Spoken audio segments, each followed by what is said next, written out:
Freedom. How can we define it? How can we explain what it is, what it feels like? There is a large group of people in America who have a different view of what freedom looks like. Many of them are in places of influence, using their status to promote real and lasting change. They believe the outdated ideals of the past are no longer best for our society. Times change. What is good for one generation isn't necessarily good for the next, right? Can we really listen to the philosophies of men who wore powdered wigs? The Constitution's an antique, and the radicals who are obsessed with keeping it are still clinging to God and their guns. This is the kind of backwards thinking that is holding back the forward evolution our society needs. It's time to enact lasting change in America, because there's a better way. Or is there? The line has been drawn in the sand. On one side is a group of young people, teachers, lawmakers, and various other laborers striving for the good of the collective, as outlined by Karl Marx. On the other side is a large group of people who believe in individual liberty and cherish the freedom in America above all other political ideals. Which side of the line are you on? Does it even matter? The line is drawn so deeply that there is no place to stand in the middle. Which is better? Collective mentality or individual freedom? When you look at the differences between the philosophies, I believe you will agree that the answer to that question is self-evident.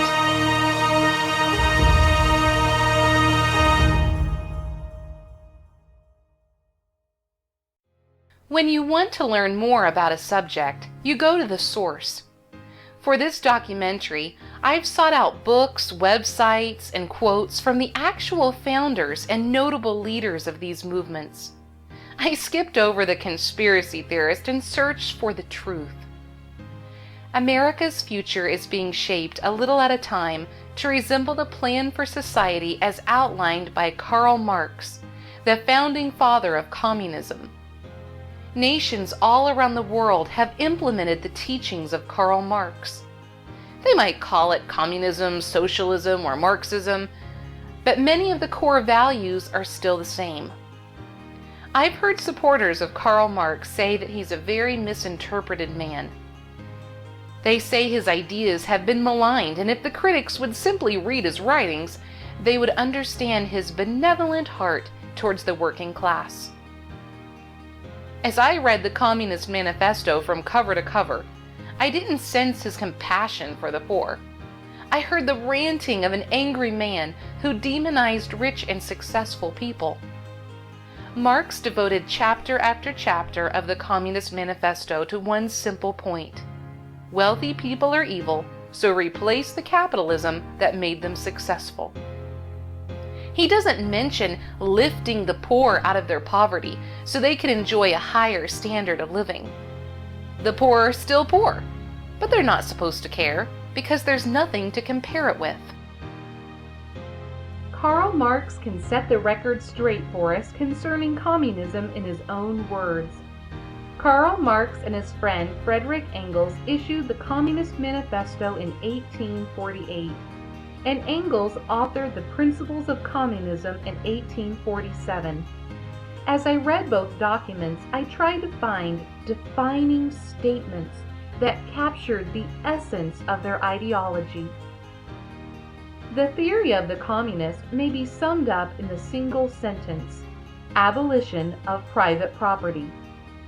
We communists have been reproached with the desire of abolishing the right of personally acquiring property as the fruit of a man's own labor, which property is alleged to be the groundwork of all personal freedom, activity, and independence. Hard-won, self-acquired, self-earned property.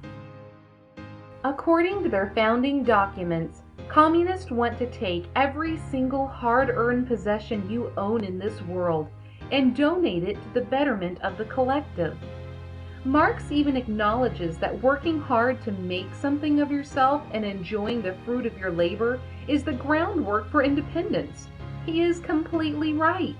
There is a significant feeling of freedom when you work hard, budget your money, buy your own home, drive your own car, plant your own garden, and don't take on more debt than you can handle. So why would communists want to take away your right to own property? Are you willing to give it up peacefully if they came to your front porch tomorrow? Engels knew that most people enjoy the possessions they earned by the sweat of their brow. Principles of Communism, number 17. In all probability, the proletarian revolution will transform existing society gradually and will be able to abolish private property only when the means of production are available in sufficient quantity. So how will this gradual change in policy take place? Here are just some of the ways. Principles of Communism, number 18. Limitation of private property through progressive taxation, heavy inheritance taxes, abolition of inheritance through collateral lines like brothers, nephews, etc., forced loans, progressive taxation, heavy inheritance taxes. Am I still reading 1848 Marx or the modern-day United States tax code? Is it evil to love your children and want them to have the house you built with your own hands or the wealth you spent 40 years earning? Gradual expropriation of industrialists, partly through competition by state industry. Confiscation of the possessions of all immigrants and rebels against the majority of the people. Organization of labor or employment of proletarians on publicly owned land, in factories and workshops, with competition among the workers being abolished. And with the factory owners, insofar as they still exist, being obliged to pay the same high wages as those paid by the state. Healthy competition would also be abolished. Everyone does their equal amount of work for the good of the collective and forgets the individual concept of competition. No one improves himself for a raise or management position because everyone gets paid an equal amount of money. Nothing. Because communists want to abolish all privately owned wealth. But don't worry, you can lay your head on your pillow each night knowing your work helped the collective. The work you did contributed to your state-issued food and communal apartment. You can lay on your state-issued bed in your state-issued pajamas, all in lovely equal shades of gray, and be thankful that your work also contributed to your coworker who's a lazy bum and has no motivation to work for the precious collective. Have you ever worked for a company that didn't have at least one lazy worker? Education of all children from the moment they can leave their mother's care in national establishments at national cost. Mother, you actually thought that baby in your arms belongs to you? Your old-fashioned ideas are laughable. Don't you know that children belong to the collective? Construction on public lands of great palaces as communal dwellings for associated groups of citizens. Concentration of all means of transportation in the hands of the nation. Okay, let's summarize these principles. All agriculture, industry, transportation, money, and education belongs to this giant government who controls every minute piece of our lives, but provides us with care from cradle to grave. Karl Marx also said, "Religion is the opium of the people." He compared religion to an addictive drug that will lead to your downfall, as all drugs do. Religion for many cultures is the glue that adheres them to a set of moral values. Anyone who holds himself to a higher standard of values should be encouraged. When people kill in the name of religion, it's only an artificial excuse of holiness to an unjust and unholy cause. Sometimes wars have to be fought in self-defense or to rid the world of grave injustice. But to kill innocents in the name of God goes against the very essence of all things pertaining to religion, morality, and spirituality. Christians and other people of faith should not be put on trial for the crimes of a heinous few whose views are in stark contrast with their own. Karl Marx didn't appreciate the Bible because it's so full of absolutes and eternal truths. He wrote, "There are besides eternal truths, such as freedom, justice, etc., that are common to all states of society. But communism abolishes eternal truths. It abolishes all religion and all morality instead of constituting them on a new basis.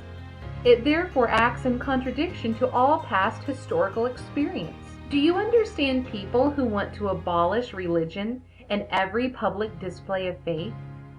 I'm not Jewish, but I wouldn't be offended if a predominantly Jewish town had a Star of David on their town hall. It wouldn't offend me in the least. I'm not a Buddhist, but I wouldn't feel in any way threatened if a Buddhist in my subdivision put a religious statue in their front yard. Karl Marx also called for the abolition of the family. Abolition of the family, even the most radical flare up at this infamous proposal of the communist. The bourgeois claptrap about the family and education, about the hallowed correlation of parents and child, becomes all the more disgusting, the more, by the action of modern industry, all the family ties among the proletarians are torn asunder, and their children transformed into simple articles of commerce and instruments of labor. Marx believed the family only exists because of financial reasons. Children have to live with parents and need their care to survive. But under communism, the children are taken from the family during infancy to be raised in national institutions. Children are not the property of the parents. They belong to the collective. Marx thought women married men because they felt the need for a protector and breadwinner.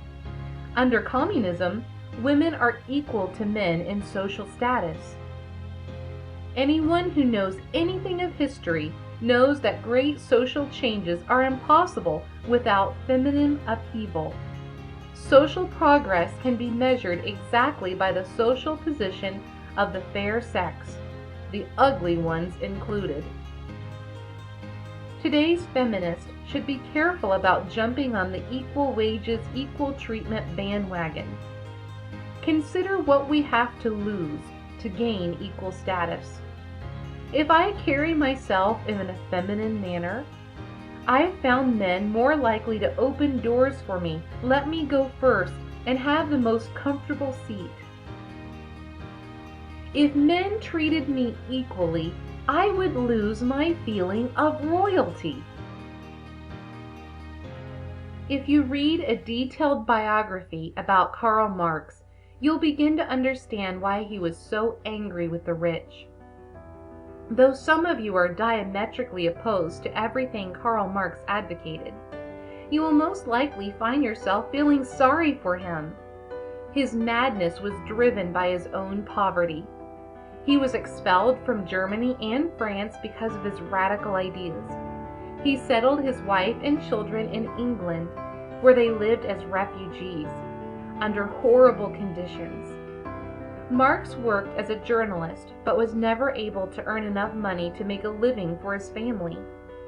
He was never successful at anything. Marx never understood freedom and self-reliance because he was in continuous debt and had to pawn all of his material possessions. He barely kept food on the table, let alone nutritious meals.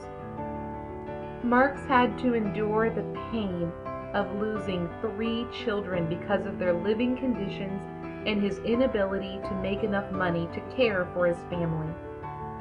He relied heavily on the support of Friedrich Engels to pay some of his debts. I think everyone would say they feel sympathetic towards another man's emotional grief and sufferings. It's easy to understand why Marx would rant against the rich who didn't suffer as he did. But should these rantings be used as the basis for American government? Should his philosophies be taught as sacred ideals in our colleges? Which side of the line are you on? Communists hate capitalism, free enterprise, and personal freedom. What is so evil about man taking the initiative to start a business? Many small business owners in America started out with nothing, took the risk, and provided a good or service the public considered worthy of purchase. Maybe the owner invented a machine that made work more efficient, hired more people, and created more jobs because of the increase in demand. The people working under him soon earn enough money to put a down payment on a car or hire someone to repair their roof. The business owner becomes so successful that he expands the business into other towns, creates more jobs, and even donates a little to charity. The wealth that originated from his business trickles down until it helps all aspects of the economy. That business will keep on growing unless American politicians decide to do something crazy, like increase the corporate tax rate to 40%. Oh wait, that's exactly what they did. Corporations in return move their production to China, whose corporate tax rate is only 25%. The average corporate tax rate across the globe is 22.96%. It's difficult to have a thriving business when your success is punished with one of the highest tax rates in the world, strict regulations, and increasing fees for transportation, etc. What would you do if your business couldn't survive on the remaining 60% of your earnings? Would you downsize by shutting down facilities and stopping your growth? Would you move your business overseas? Would you anger your customers by shifting the price burden on their shoulders? No matter what corporations do, they'll be demonized by the communists who hate them unless they pump millions of dollars into campaigns and agendas that implement the principles of Karl Marx. They hate rich CEOs unless they are also rich campaign donors. The only way we have of looking into the future is to learn what shaped the past. Many nations have tried forms of Marxism, communism, and socialism. Each leader adds his own flavor to the mix, but the same general principles are at the core. Joseph Stalin was the socialist leader of the Soviet Union. He gained power after the death of Lenin in 1924. He was more ruthless than Lenin. Stalin's version of socialism had a giant central government, correctional labor camps, and agendas like the Great Purge that executed hundreds of thousands of people. He believed controlling the production and distribution of food would greatly aid him in controlling the people. Under his reign, a group of farmers in the Ukraine were self-reliant and used to independence. Naturally, he had to stop this threat to his power. The farmers who refused to give up their crops and homes were killed or sent to remote regions like Siberia. Some of the farmers burned their homes and killed their own livestock so as not to give them to the socialists. Stalin increased industry through forced labor and started collective farming. His agriculture plans didn't turn out very well, leading to a mass starvation and contributing to the Soviet famine of 1932. Stalin's leadership led to many atrocities, such as the joint effort with Germany to damage Poland. An article in the Chicago Tribune tells of the Katyn Forest, where Stalin's secret police murdered over 21,000 Polish military officers, intellectuals, priests, doctors, and Boy Scouts. in the spring of 1940. Many women and children were transported to camps in Siberia in cattle cars. A Soviet novelist named Aitmatov tells the account of Stalin and the chicken. Stalin stood before his men that were questioning whether or not people would submit to their tyrannical rule. He picked up a chicken and started painfully plucking out its feathers. When the last feather was out, he set the chicken down and grabbed a handful of crumbs. Even though he brutally plucked the chicken, it still came close to him and stayed at the foot of his boots to eat the crumbs. Stalin was trying to prove a point before his men that it's possible to hold overbearing control over human lives as long as you were in charge of distributing their food. Mao Zedong came into power in China during the 1940s. He was known as the chairman of the Communist Party of China. In 1958, he started the Great Leap Forward, a plan that moved people into large communes, banned private farming, and forced laborers into large metal production projects. During the Great Leap Forward, the communes were forced to use new farming techniques that were very unsuccessful. This led to one of the worst accounts of mass starvation of all time. Entire villages starved to death. But Mao had nothing to fear because the critics of the failed forward leap were all murdered or sent to labor camps. Historians argue over how many people were killed under the rule of Chairman Mao. Their estimates range between 49 to 78 million people. Kim Il-sung, Kim Jong-il, and Kim Jong-un have all succeeded each other as the supreme leader of North Korea.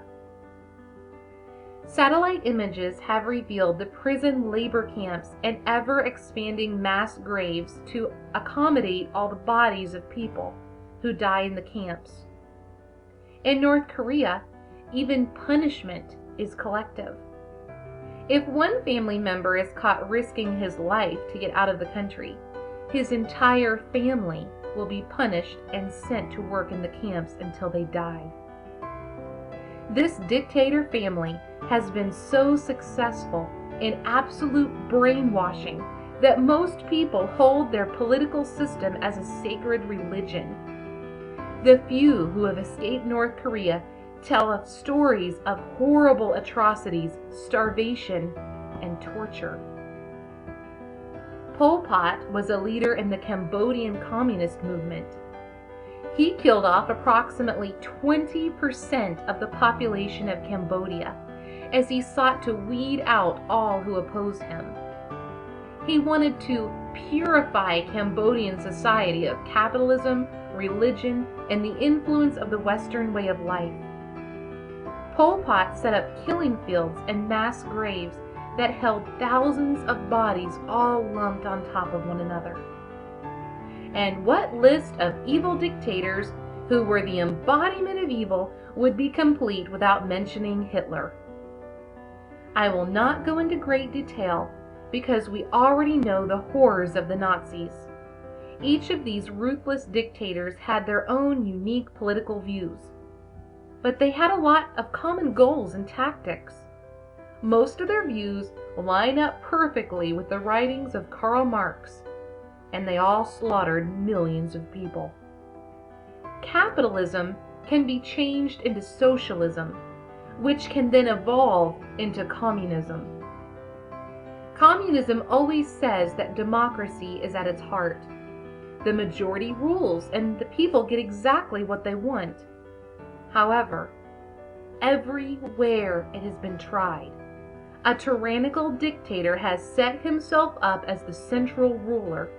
It may start with a non-intrusive committee to follow the orders of the majority, but someone always takes the committee by force and begins to commit atrocities.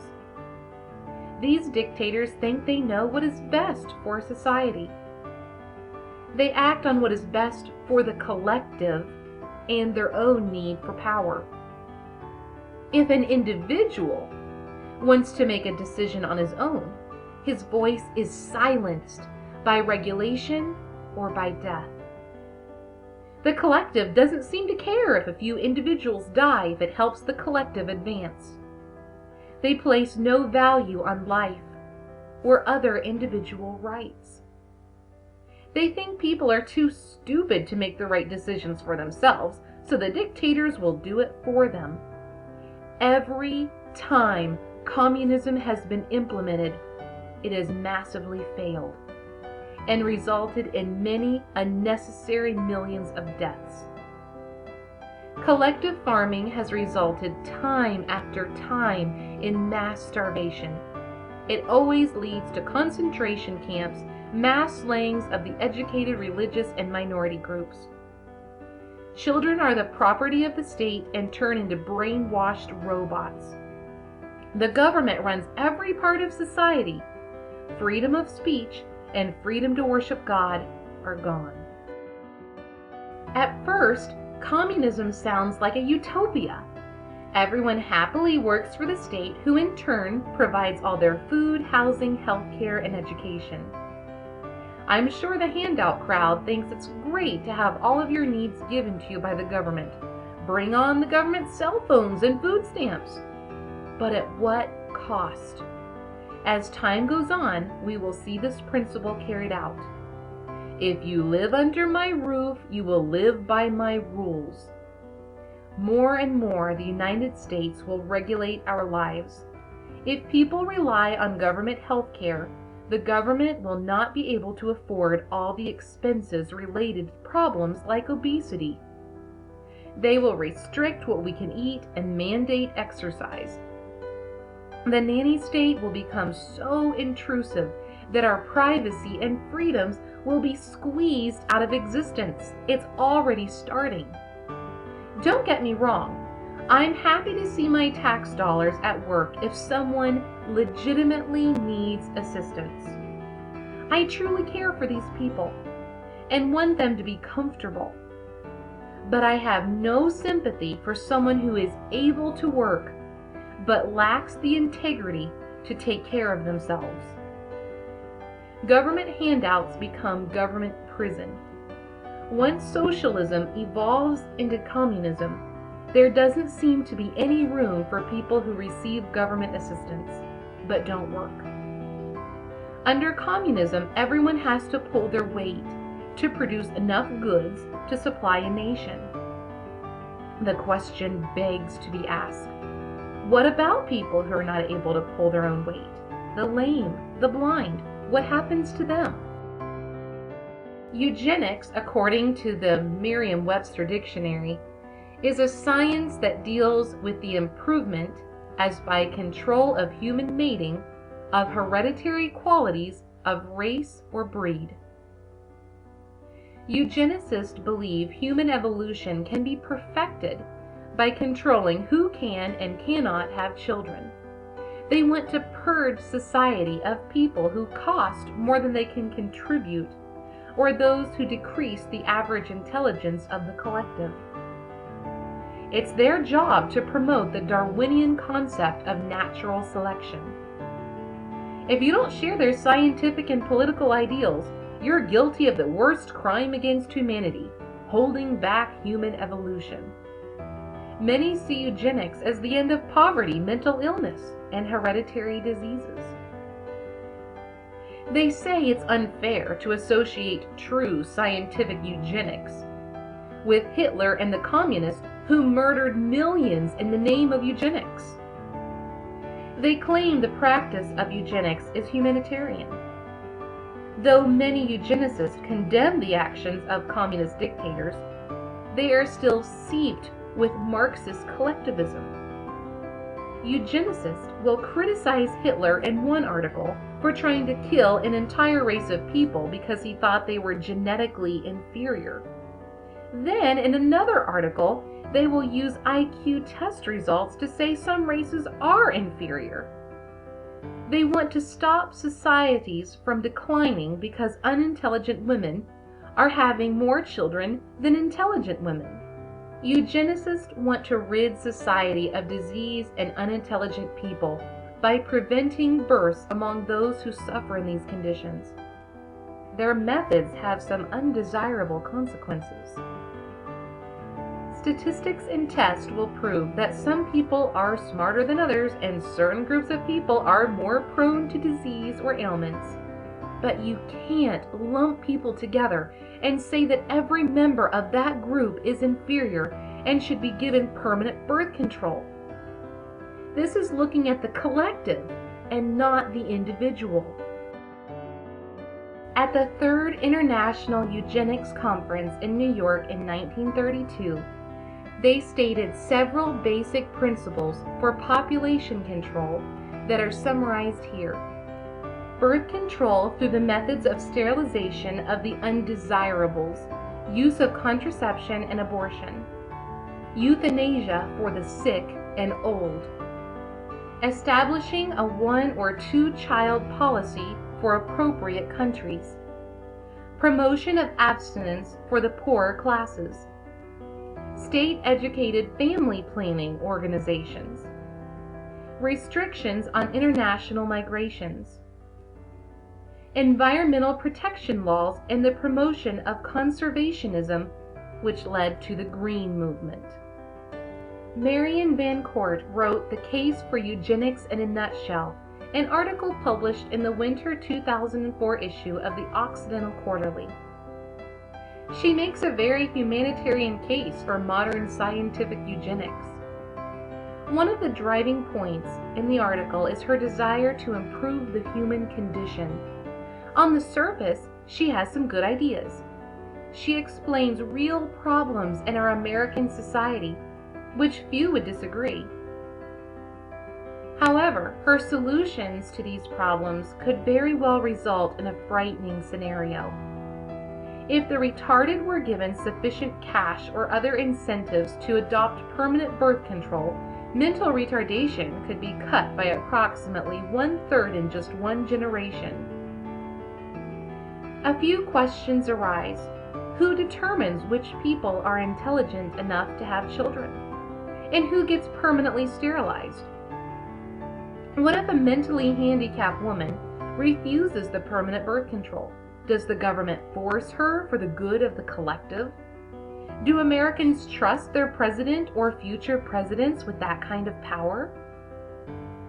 I recently read another article that was titled Conservative or Liberal? It may be in the genes. Researchers are trying to prove that social attitudes can be inherited. If evolutionists think the conservatives are holding back humanity, will they use eugenics to purge the so-called conservative gene? Again, I wouldn't trust any liberal or conservative with that decision-making power. There are better solutions than eugenics to solve the problems of the human condition. First, we need to restore the emphasis on morality. We should encourage abstinence instead of free birth control. It can't be accepted anymore for men and women to have a different partner every night and spread disease like wildfire. After morality is restored, capitalism can flourish. Capitalism is only at its best in a moral society. Trickle-down capitalism has lifted more people out of squalor and poverty than any other form of government economics. By lifting people out of poverty, we can rid the world of more disease and inhumane living conditions. We absolutely have to stop able-bodied people from living on welfare. Welfare only keeps people in the slums and dumbs them down by destroying all incentives for them to improve their condition. I think it's better to eliminate poverty by lifting people out of it than gradually killing them off through eugenics, forced birth control, or purges. If you think we need to rid the world of uneducated people, then throw your time and resources into better ways of educating them, not killing them. Man is the real miracle, the real God, and he has proven it for 1,000 generations. All that is science or religion comes from him and is less than him. The purpose of life is the evolution of man toward perfection. Abortion was promoted by the same people who promoted eugenics. Ever heard of Margaret Sanger? This little darling of a lady was the very embodiment of womanhood and saintly domesticity. She looked so sweet as she addressed the members of the Ku Klux Klan at one of their little social gatherings. She performed so well, she received several more invitations for upcoming rallies. Margaret Sanger was anything but a lady. She wanted to have as many partners as she could without being constantly pregnant. As a member of the American Eugenics Society, she also wanted to stop people she deemed unfit from reproducing. She believed the communists were right in their endeavor to extinguish all notions of traditional marriage. Her favorite philosophy was to have relations with anybody, anything, anytime, at any age. So let's find ways to limit pregnancies. Her other favorite philosophy was to give birth control to minority groups so they would eventually die out over time. And she could quote, "Prevent multiplication of this bad stock. Birth control must lead ultimately to a cleaner race." In 1939, she wrote a letter to Dr. Clarence Gable that outlined some plans on how to use black ministers to get their people to use birth control to limit their population. "We should hire 3 or 4 colored ministers, preferably with social service backgrounds and with engaging personalities. The most successful educational approach to the Negro is through a religious appeal. We don't want the word to go out that we want to exterminate the Negro population, and the minister is the man who can straighten out that idea if it ever occurs to any of their more rebellious members." Dr. Alveda King is the niece of Martin Luther King Jr. While giving a speech at a pro-life group, she talked about abortionists who plant their killing centers in minority neighborhoods and prey upon women who think they have no hope. Abortion has done what the Klan only dreamed of. Abortion doctors have killed millions more than the KKK lynched. Both groups should have been stopped from their killing sprees before they ever got started. It was the hard work of Margaret Sanger that founded Planned Parenthood and established its guiding principles. Planned Parenthood has performed well over 6 million abortions.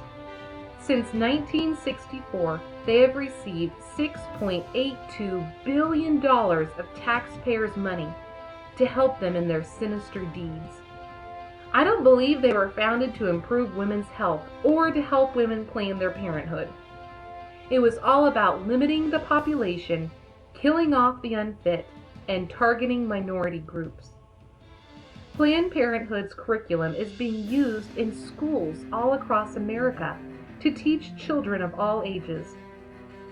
I've read the testimonies of real parents whose 10-year-old child was stripped of her innocence as she learned about sexual acts that should not be exposed to any young child. The graphic images in the curriculum are borderline pornographic, and the lessons encourage teens to lose their purity, experiment with their bodies, and explore different sexual orientations. The schools give our teens protection and say, "Go ahead, act like animals, do what you want to, throw morality under the bus, lose your innocence." What a way to devalue the life of a teen, especially young girls, who are devalued to the point of being nothing more than a pinup on the wall. Young people today are so dark. Their emotions, their music, their clothing, their language, everything has a dark, hopeless emptiness. Thanks, Margaret Sanger, for founding an organization that has helped in the downfall of our teens. The communists would be so proud of you for breaking down the traditional family. Communism, eugenics, abortion, racism, they all go hand in hand. So far, we've spent a lot of time working through the communism of the past. But what about today? Where is communism and what does it look like in modern times? First, remember that every leader or politician puts their own flavor into the mix of communism. The issues change over time, but the common thread of communism lies in its foundational principles. They've been fairly consistent and easily recognizable. You see a lot of communism and socialism scattered all over Europe and many other regions.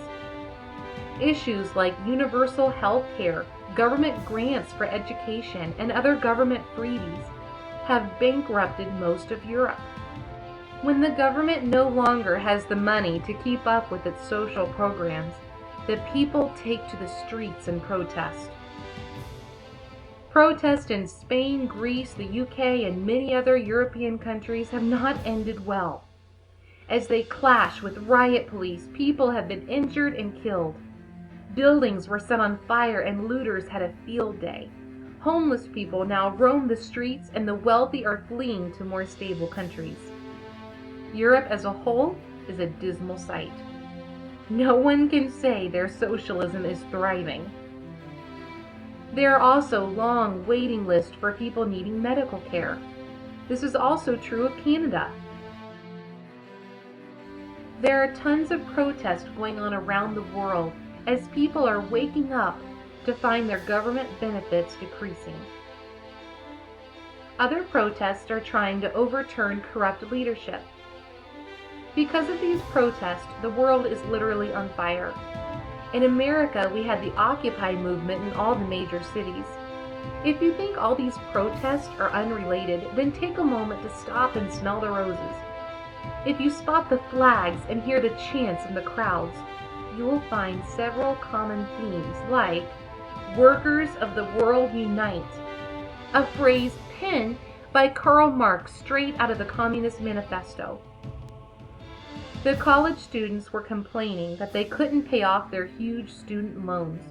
They were actually mad at the big bankers for not writing off their loan and saying, "You poor student, consider your $50,000 debt paid. We owe it to you." People who lost their homes were mad at the banks for putting their homes in foreclosure.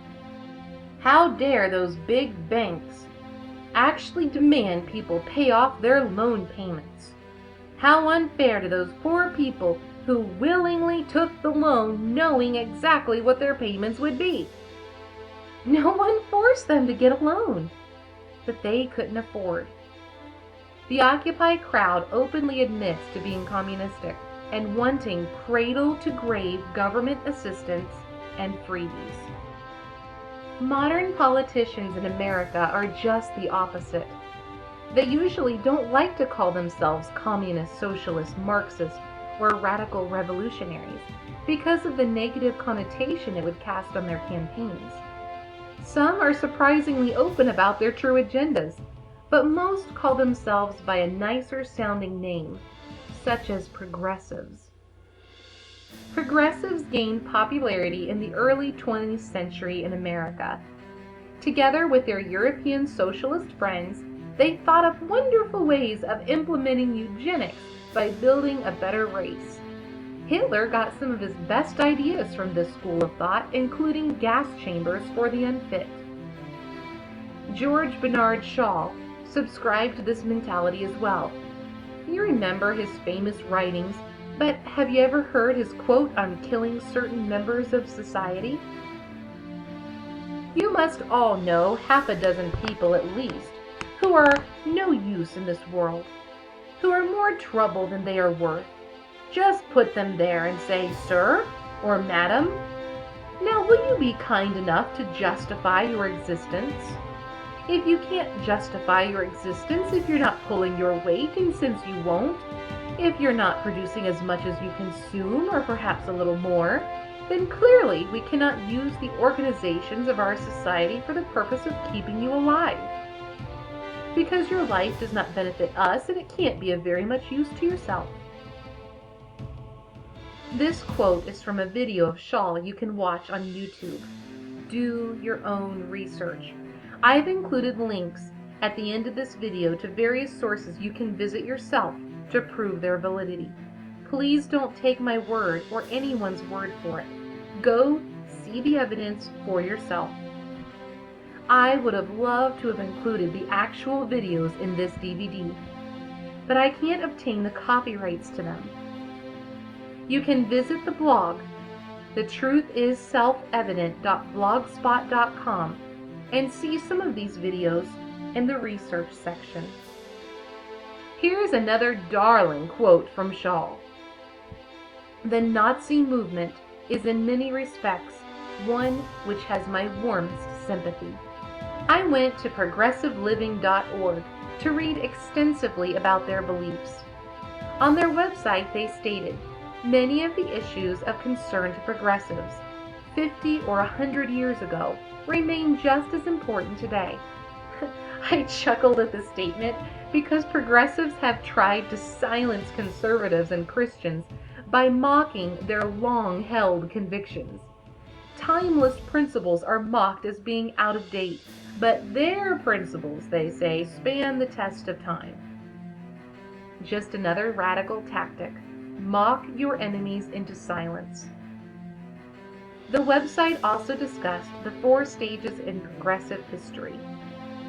The common elements among the 4 have included a focus on social reforms intended to improve the quality of life for the ordinary working person, a concern for the socially and politically destructive effects of excessive corporate power, suspicion of the economic motivations underlying much of U.S. foreign policy, and efforts to protect and preserve nature. This proves that progressives follow the communistic teaching of power to the workers, hate successful corporations, and go green. The progressive sons didn't fall far from the communist tree. Why is going green so important to them? I think some people truly care about the environment and believe all the nonsense about climate change, but most are just using it as another way to control our lives and add endless regulations. More and more scientists are rejecting the claims of global warming. The name has changed from global warming to climate change because their early estimates of rising global temperatures were completely wrong. Now, if there's a snowstorm, it's climate change. If there's an earthquake, it's climate change, despite the fact that these events have been occurring since the beginning of time. Commercials and Earth Day events are so convincing that everyone is on the Go Green bandwagon. However, evidence is pointing to the contrary. The internet is full of warnings about the rising sea levels and our disappearing beaches. The National Wildlife Federation warns, fishing as we know it could disappear in a matter of decades, says Manly Fuller, president of the Florida Wildlife Federation. Our coastal habitats are shrinking, and if we lose our coastal fisheries to rising seas, the effect on fish and wildlife Floridians have worked so hard to protect will be devastating. I read an article from the University of Florida about coastal engineering professor Bob Dean, who researched the beaches of Florida. Here's a quote from that article. Among the most significant of their findings is that beaches on Florida's east coast are increasing in size, on average at the rate of about 4 inches each year. So which is it? So are the beaches shrinking or expanding? Who do we believe? Controlling government propagandists or an actual coastal engineer? Progressives think that men are sheep that need to be herded in the right direction. The super-educated elites guide the masses in making decisions they just couldn't make on their own. And the progressives are so patient. They are willing to wait for years for their ideas to come to fruition. They've lived up to their name as they work for decades to pass one law at a time to progress towards their goals. They've worked their ideas into our culture one step at a time until America was transformed and nobody saw it coming. We are waking up and saying, what happened to our country? I don't recognize it anymore. What happened to my free speech? Where is the free press who will cover the hard issues? Where is the truth? Where is my freedom? The progressives have been successful in their journey to transform American values and silence their critics. They have used tactics like Saul Alinsky wrote about in his book, Rules for Radicals. Saul Alinsky dedicates this little gem of a book to Lucifer, the first radical. Plenty of today's political leaders call themselves progressives or admit to idolizing progressive heroes from the past.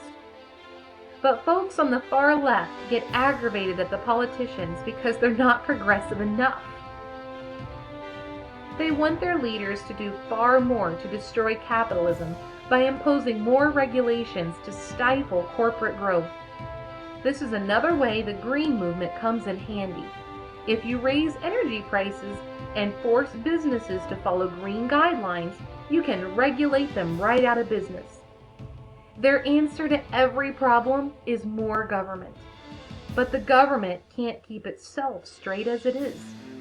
Progressives have changed our language to make their most controversial issues more palatable. They can't call anything by its real name or they lose their supporters. Murdering babies is women's reproductive health or her right to choose. Infringing on our right to bear arms is called gun safety. Granting a free pass for illegal aliens to come to our country and get government assistance provided by hardworking taxpayers is called immigration reform. Our fledgling economy, decreasing value of the dollar, and huge unemployment rates are called economic recovery. Welfare is called an entitlement. The website aeideas.org has some interesting statistics on welfare.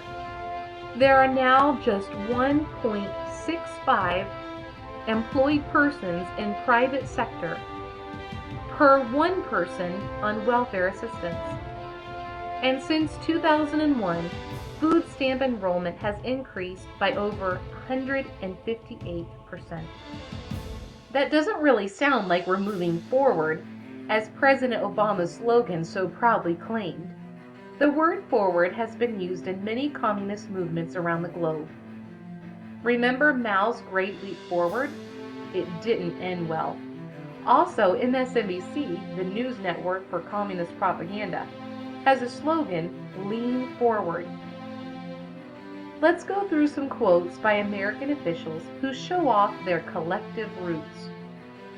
Anita Dunn, the White House Communications Director, was speaking at a high school graduation at the Washington National Cathedral in 2009 when she said, "The third lesson and tip actually come from two of my favorite political philosophers, Mao Zedong and Mother Teresa, not often coupled with each other."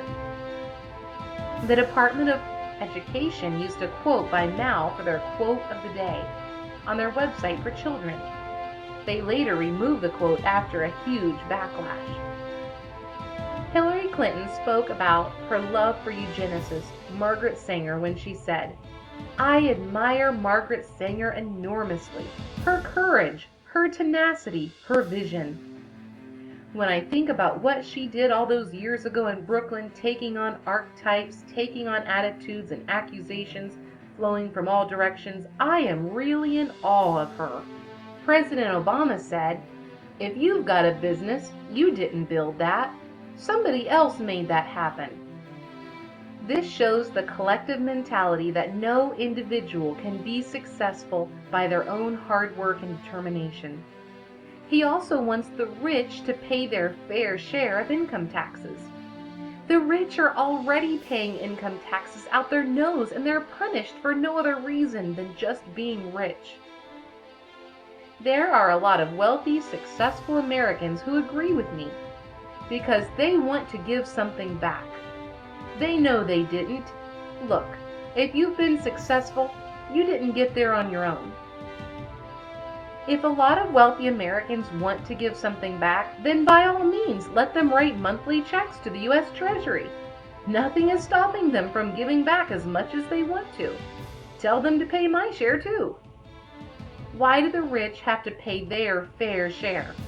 They're not the ones who recklessly spent the government's money in the first place. Many news commentators are getting bold in their progressive views. Melissa Harris Perry, during a promo for MSNBC. We have to break through our kind of private idea that kids belong to their parents or kids belong to their families, and recognize that kids belong to their communities. Kids belong to the collective, not their parents. Someone's been reading Marx. Lawrence O'Donnell on MSNBC's Morning Joe. Glenn, unlike you, I am not a progressive. I am not a liberal who is so afraid of the word that I have to change my name to progressive. Liberals amuse me. I am a socialist. I live to the extreme left of you mere liberals. It's not just the media and politicians who are collective commies. Our schools and colleges are full of them. Do you remember hearing about the Weathermen Underground? They were a group of communist revolutionaries who set off several bombs at police stations, the Pentagon, and the U.S. Capitol building. The group was founded in the late 1960s by Bill Ayers. His wife, Bernadine Dorn, and Kathy Boudin were also key players in the Weathermen Underground. Some of the members were on the FBI's most wanted list. Some have served in jail, paid fines, or finished probation. They weren't freedom fighters, they were terrorists. 3 Weathermen Underground members were killed while making a bomb for a dance at an army base. When you feel you have right on your side, you can do some pretty horrific things. Former Weathermen member Brian Flanagan. Bernadine Dorn is an associate professor and director at Northwestern University's Children and Justice Center. Mark Rudd teaches at a junior college in New Mexico. Bill Ayers married Dorn, and he is currently a school reform activist and professor of education at the University of Illinois at Chicago. Kathy Boudin is a professor at Columbia University. When Marxists become terrorists and feel right at home working in our universities, something is wrong. The Weathermen Underground found out they could be a lot more effective in changing America by indoctrinating our children, instead of blowing up buildings. Progressives have infiltrated every aspect of our education system by becoming school teachers, college professors, and curriculum writers. Even President Obama admits that Marxist professors are in our schools. He chose them carefully to be his friends. On page 100 of President Obama's book, Dreams from My Father, he wrote, "To avoid being mistaken for a sellout, I chose my friends carefully. The more politically active black students, the foreign students, the Chicanos, the Marxist professors, and structural feminists and punk rock performance poets." Why are there so many Marxists in our schools? They have a deep-rooted passion that drives them to advance their cause. They learned that if you want to change a culture, you start with the children. Communists can't destroy capitalism because too many people know it has lifted more people out of squalor than any other political system on the planet. You can't control someone who is educated about the Constitution and knows their God-given rights. You have to start with the kids and brainwash them into believing a bucket of lies. If natural rights are self-evident, they can only be eliminated by 14 years of intense propaganda. That's our preschool through 12th grade system. So how do we stop it? How do we take our country back to a time when freedom was cherished and morality ruled the day. There will always be darkness in the world, but how do we get the light to shine so bright that the darkness is forced into hiding? How do we get to the shore where brilliant rays of freedom streak across the sky with bursts of hope and explosions of individual liberty?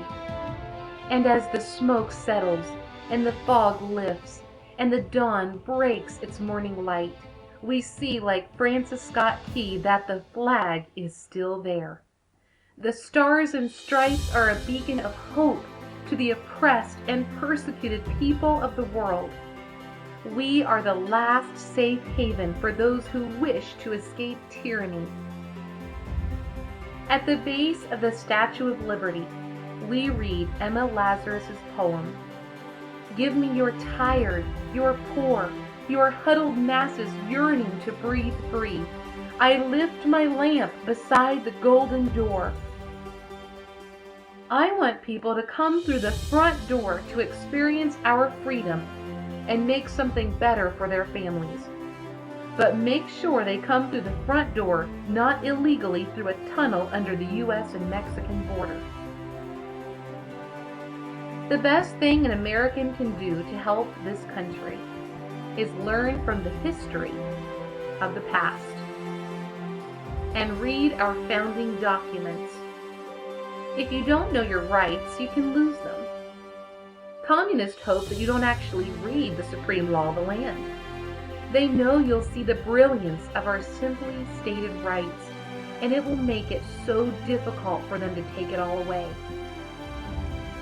When in the course of human events, it becomes necessary for one people to dissolve the political bands which have connected them with another, and to assume among the powers of the earth the separate and equal station to which the laws of nature and of nature's God entitle them.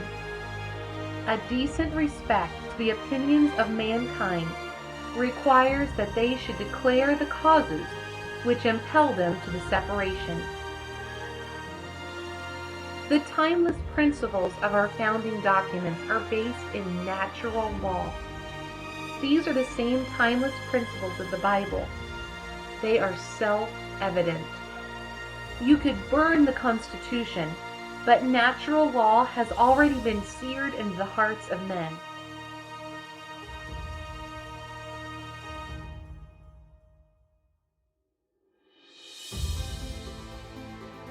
Laws of nature and of nature's God are eternal, universal, and easily understood. The biblical commandments are a logical set of rules that everyone should strive to follow. Don't steal, don't kill, don't lie, treat others like you want to be treated. Even an atheist would agree that those are good general rules to follow. They are simple, universal truths that have stood the test of time. A constitution would not be effective if it was not based in anything except natural law that is established and governed by God.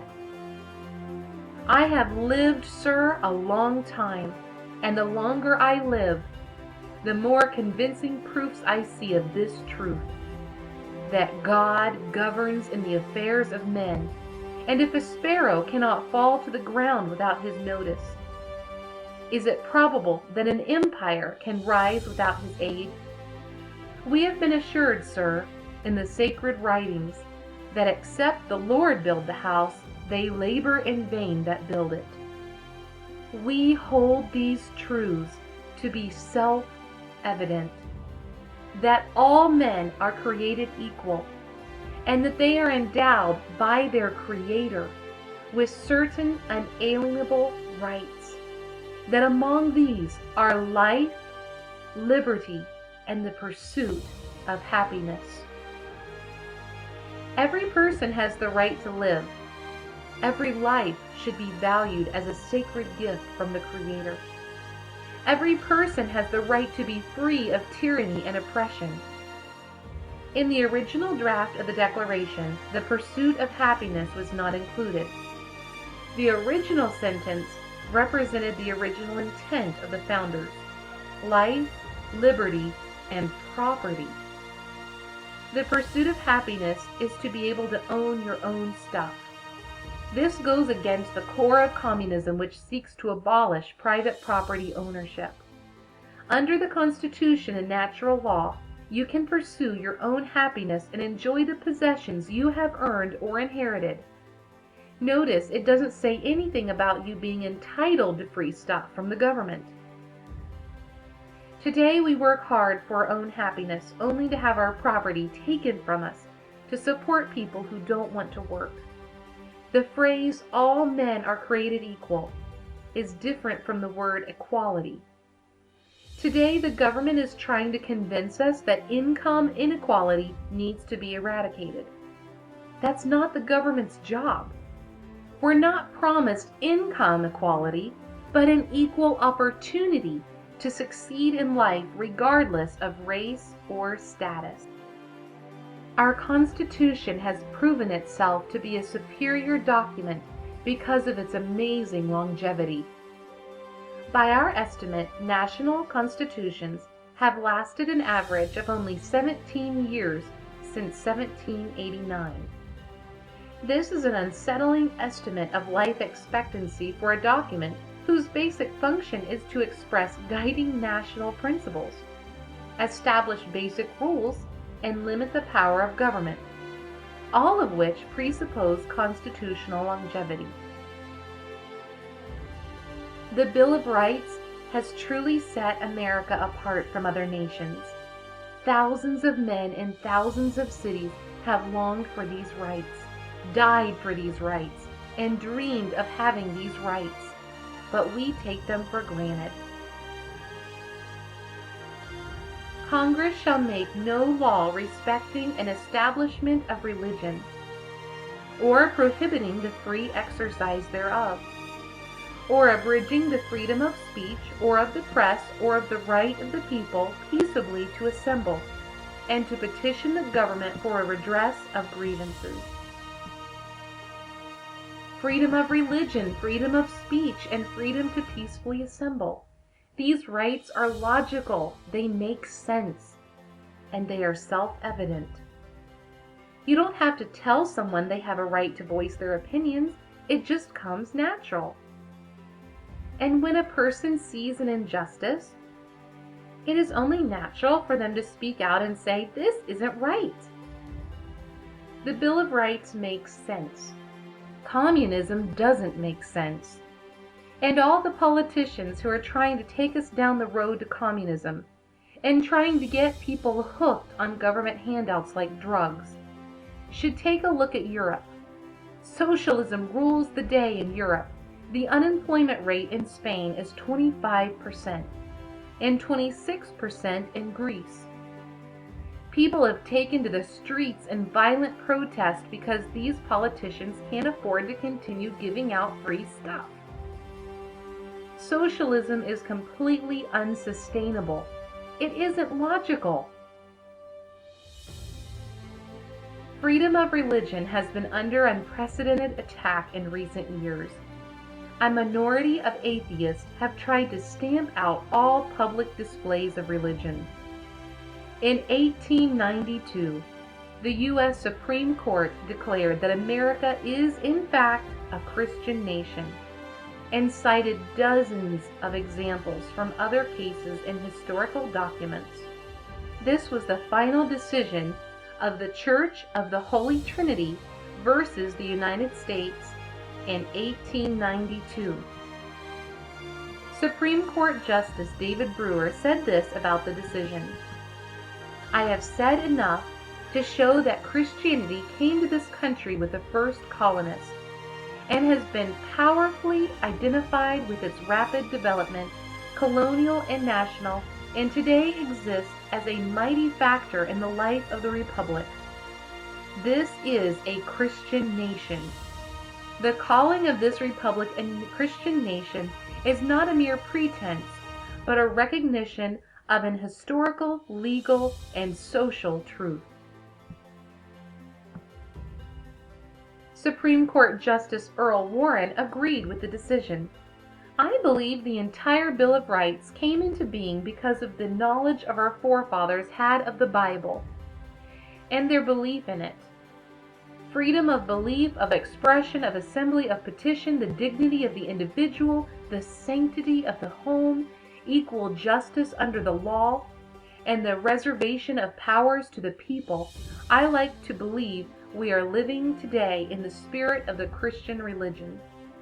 I also like to believe that as long as we do so, no great harm can come to our country.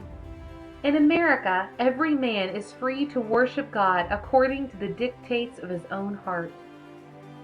So even if he chooses not to worship God at all, he is free to follow his own beliefs. The modern progressives claim they are for diversity. They say they love diversity, but they should clarify that they only love you if you are diverse. If you fit their mold for what they consider to be traditional, then your rights are trampled on and you don't deserve to exist. Under the guise of tolerance, they want to eliminate the majority of Americans who are white, middle-class, Christian, and heterosexual. They're only tolerant of your diversity and worthy of their attention if you are poor or bisexual or transgender or a different skin color or a Muslim or an atheist. Or if you perfectly fit their mold and believe just like them. The thought police have already started forcing business owners to attend diversity classes. It's only a matter of time before progressives realize, hey, wouldn't it be easier if we just rounded up all the white Christian heterosexuals and put them in re-education camps so they can learn to be tolerant and diverse just like us? They would never go to Italy and force the predominantly Catholic population to tone down their public displays of Catholicism so as not to offend a few atheists. Nor would they go to a predominantly Muslim country and ask them to pray silently because a Jew is passing through the area and they might hurt his feelings. But they don't mind speaking out in America, which is a predominantly Christian nation, and ask them to sit down and shut up and hide their right to worship God.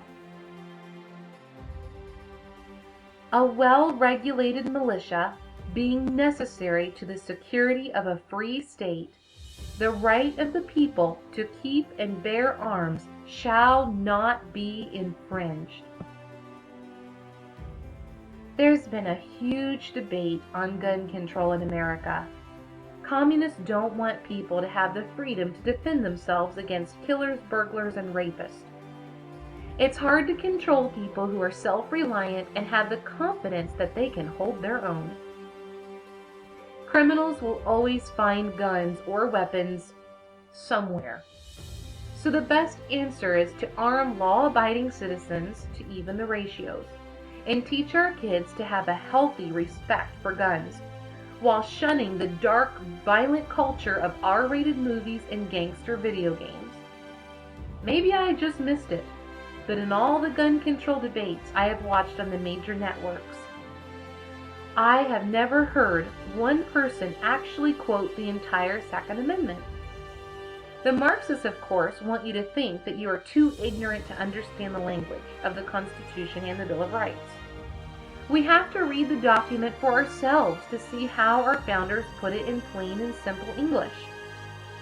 A well-regulated militia being necessary to the security of a free state, the right of the people to keep and bear arms shall not be infringed. So just by reading it, we can understand that we have the right to own arms, not just pistols or shotguns or semi-automatic rifles. These rights shall not be infringed or limited in any way.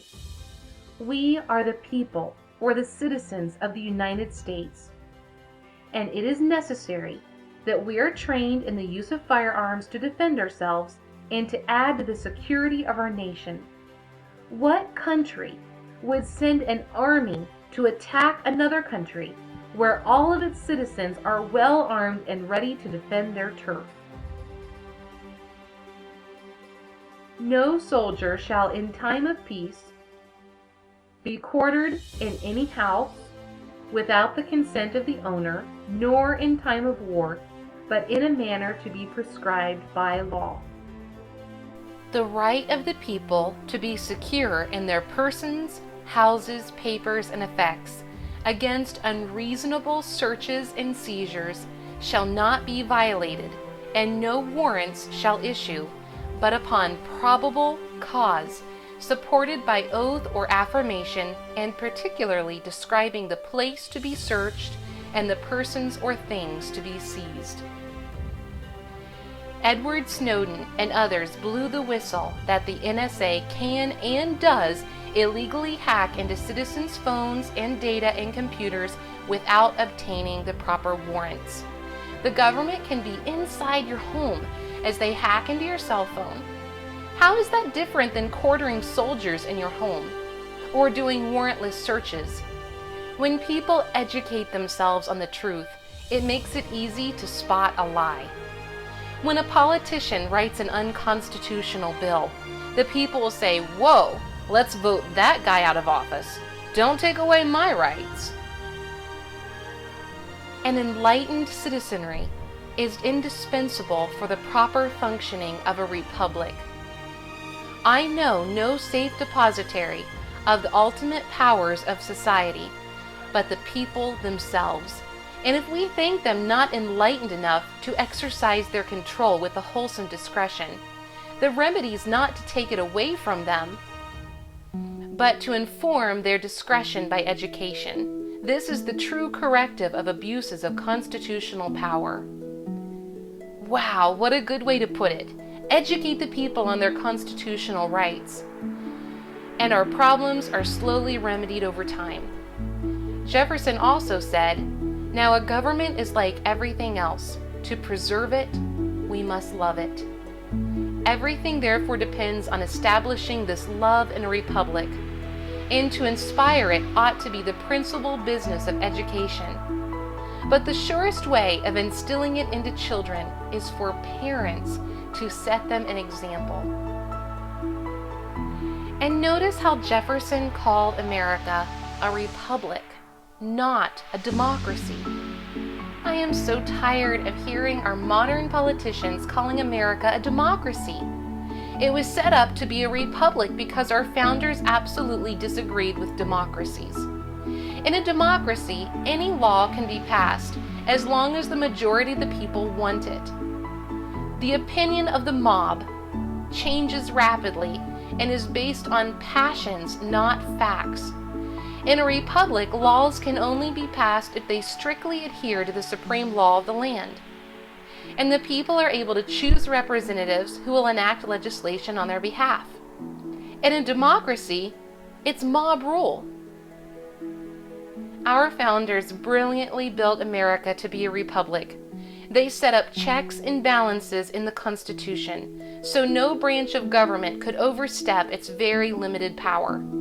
If any president decides to bypass Congress and started writing dozens of executive orders, then he would be acting more like a dictator than a president. Those checks and balances are there for a reason, and if any president ignores the Constitution because he thinks he's above it, then he should be removed from office. And if the president feels like he has to enact executive orders because Congress is doing nothing, then by all means, let's vote out every single member of Congress and vote in some new politicians who actually care about the Constitution and the American people. I've heard so many speeches where presidents and other politicians call America a democracy. If it were a democracy, it would have already collapsed. It had been observed that a pure democracy, if it were practicable, would be the most perfect government. Experience had proved that no position is more false than this. The ancient democracies in which the people themselves deliberated never possessed one good feature of government. Their very character was tyranny, their figure deformity. Many of our founding fathers were pastors and Bible scholars. They were greatly influenced by the Bible as they sought out methods for government.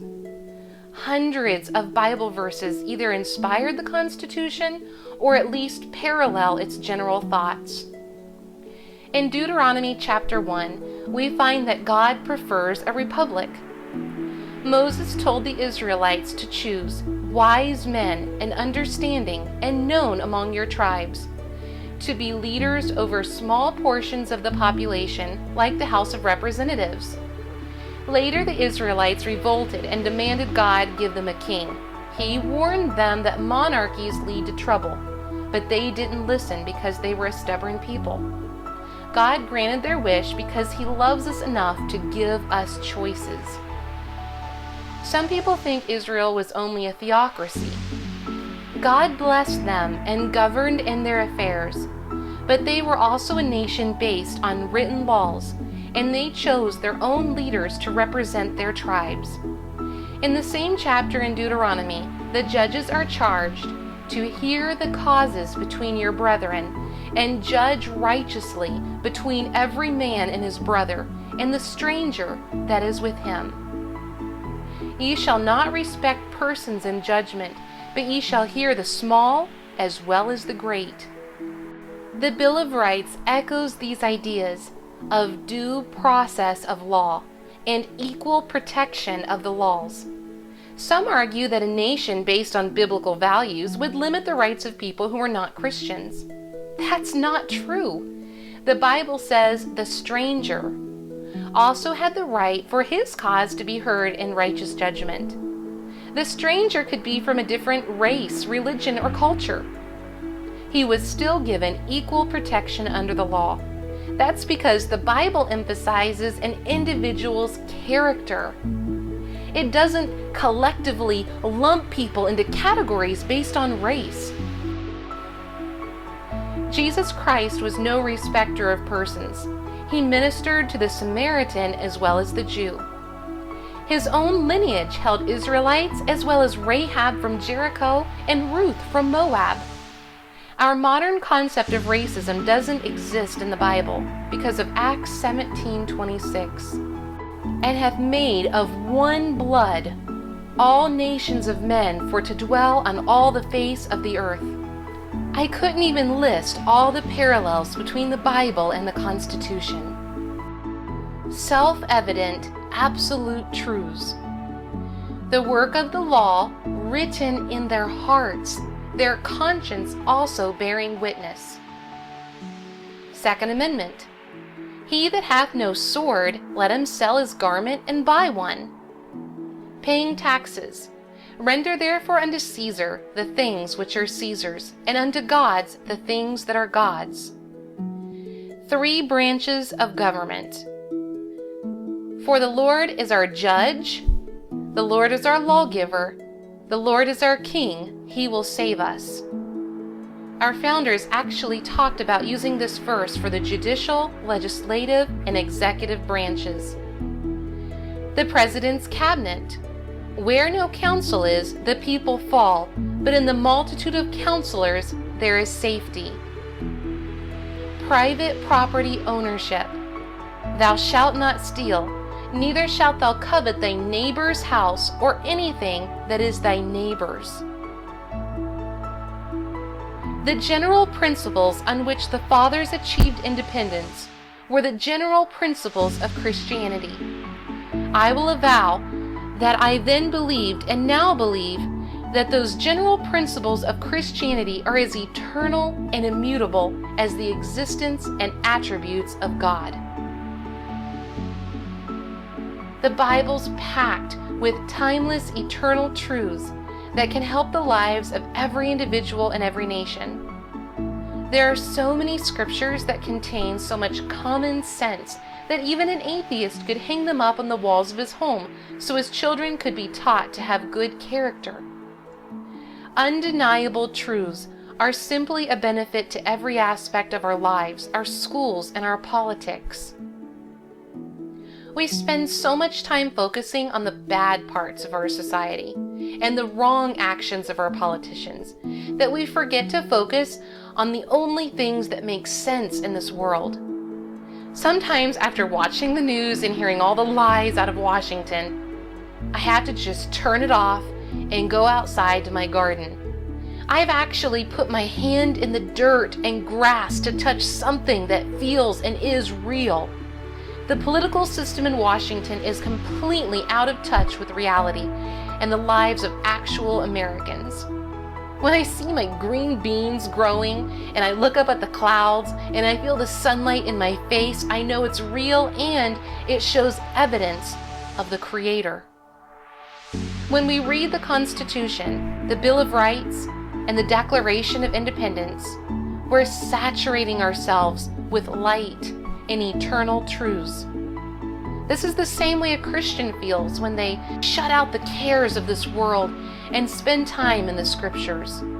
It fills us with light, and the darkness of collectivism disappears. When you actually read the documents, the arguments against them seem so foolish and invalid. The very nature of the attributes of God is entirely focused on the individual. Freedom is having a choice. God created the very first man to have a choice on whether or not he would obey God or eat the forbidden fruit. God made us free moral agents, not robots. Salvation was God sending His only Son, Jesus Christ, to die on the cross and shed His blood and rise from the grave so that each individual could choose on his own to ask forgiveness of his sins from the Savior. Salvation is for each individual soul, and God wants a personal relationship with each individual person who has ever lived. Only one individual can change the course of history. One individual can wake people out of the coma that collectivism has induced. You can make a difference. There are many politicians, professors, educators, and people with power and wealth who actually know what collectivism is and where it came from. So many people want to fundamentally transform America into socialism on the road to communism. We have to stand against it at all cost. Their motives for tearing down our foundation are varied. Some of them think the average person is too unintelligent to set his own course. Or they think the animals are more important and humans are getting in the way of their forward evolution. Or they don't believe in absolute truth or eternal principles, because then they would have to put moral restraints on their own personal lives. Or they have a quest for more power. Collectivism or individualism? Which one is better? Which mentality allows man to be truly free? Free to be an entrepreneur. Free to raise his family and worship God as he sees fit, or not to worship God. Free to have ideas and opinions. The answer goes without saying.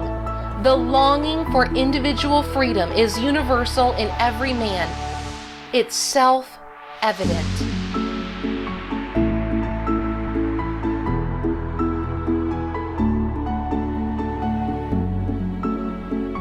Here's a list of actions you can take to restore individual freedom to America.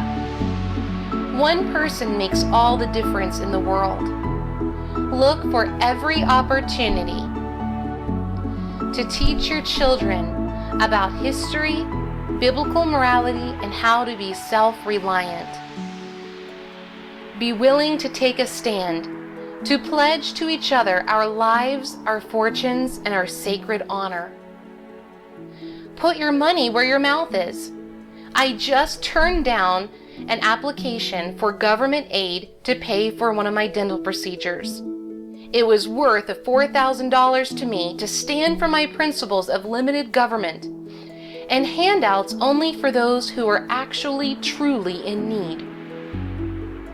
Run for public offices such as school boards, or at least attend the local meetings where you can meet and talk to officials.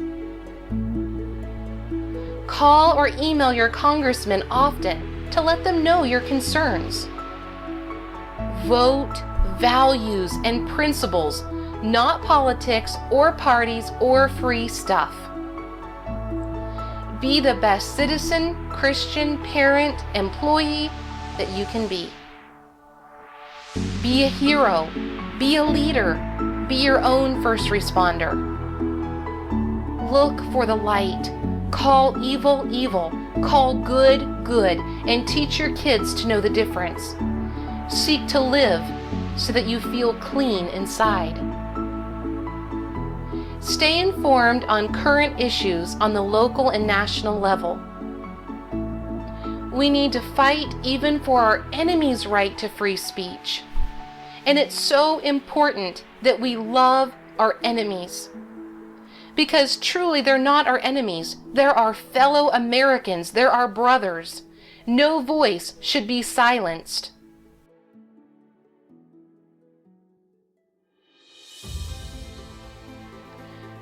As Abraham Lincoln said, during a time when our nation was just as divided as it is now, with malice toward none, with charity for all. If you try to hate and silence your enemies, then you become the dictator you always hated. We have to love our enemies and reach out with random acts of kindness to our fellow man. It's time to put politics aside when it comes to loving our neighbor. Pray for our leaders. I exhort, therefore, that first of all, supplications, prayers, intercessions, and giving of thanks be made for all men, for kings, and for all that are in authority, that we may lead a quiet and peaceable life in all godliness and honesty. And last of all, share this video with others. Tell them about the evils of collectivism. Not to speak is to speak. It doesn't matter who the president is or which party's in control. Both parties have failed the American people with their failed policies. Both parties have given in to collectivism and have allowed themselves to be ruled by corporations and large donors. I think every American would say that the platforms of both of the political parties don't align with the real values of America. There are only a few honest men in Congress. It's time to vote in some politicians who have principles, who have a backbone and are willing to stand for the Constitution. It's time for Americans to put aside our parties and our politics and unite on the common principles that we have.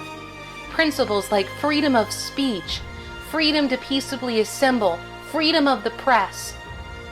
As much as the politicians and the media have tried to divide us, I still believe that in our hearts there are more principles that unite us than divide us.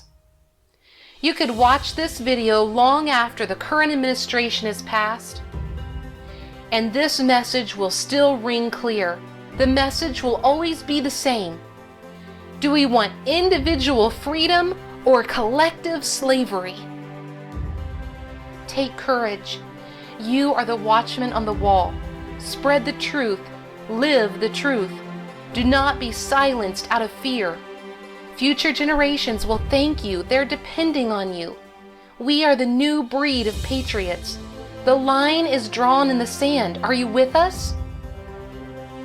If you're not ready to pass this DVD or link on to someone else, if you give in to collectivist and say, I'm just one person, I can't change anything, it's too big, it's too late, it's not worth a fight, it's not directly affecting my family yet, so I won't fight it. To that, all I have to say is this. Is life so dear, or peace so sweet, as to be purchased at the price of chains or slavery? Forbid it, Almighty God. I know not what course others may take, but as for me, give me liberty or give me death.